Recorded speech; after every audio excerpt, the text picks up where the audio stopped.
Heroine Nayanthara collector అయింది. మీరు కరెక్ట్గానే విన్నారు, ఆమె కలెక్టర్ అయింది. కాకపోతే రియల్ లైఫ్లో కాదు, రియల్ లైఫ్లో.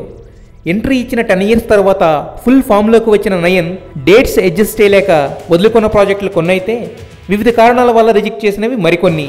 అయితే గ్లామర్ పాత్రలతో పాటు పెర్ఫార్మెన్స్ ఓరియంటెడ్ క్యారెక్టర్స్ని ఈజీగా హ్యాండిల్ చేసే నయనతార ఒక సోషల్ కాజ్ ఫిల్మ్ చేస్తుంది.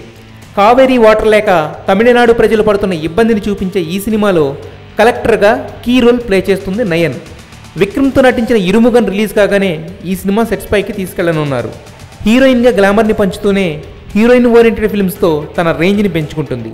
నయన్ హవా ఇలాగే కొనసాగితే ఆమె మరో లేడీ సూపర్ స్టార్గా మారడం ఖాయం. Actually I don't want this marriage. అయ్యా ఎందుకు? మనోడు సీరియస్ లేడండి లైఫ్లో.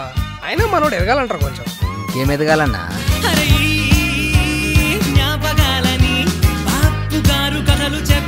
మన పేరుకే ఇంజనీర్, పొట్టకొస్తే అక్షముకు రాదు.